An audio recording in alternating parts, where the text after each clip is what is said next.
impeccable information reaching the Maverick is that all is not well between the Jamaica Football Federation and the senior Reggae Boys coaching staff, namely head coach Theodore Tapper Whitmore and his assistant Jerome Wade.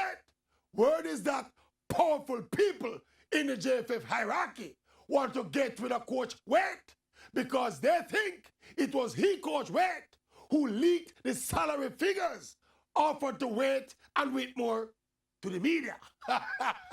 We further understand that the JFF is quietly, very quietly, contemplating getting a foreign coach because they feel Whitmore and Wade want too much money.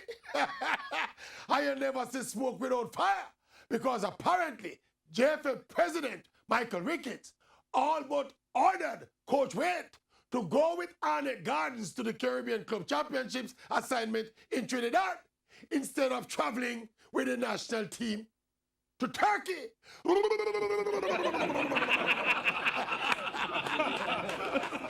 just want to say to the President Ricketts and the JFF though, watch the hype, because if we don't get rid of Whitmore and Wade now and go for a foreign coach, he or she got to get better performances and better results than Whitmore is currently getting.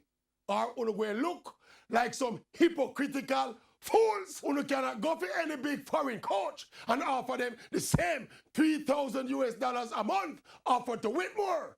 And if we're going to source more money to pay the foreign coach better, why you couldn't source the same money to pay Whitmore and Wade better?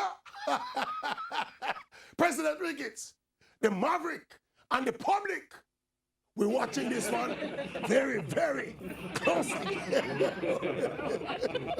Wait a minute. Wait a minute.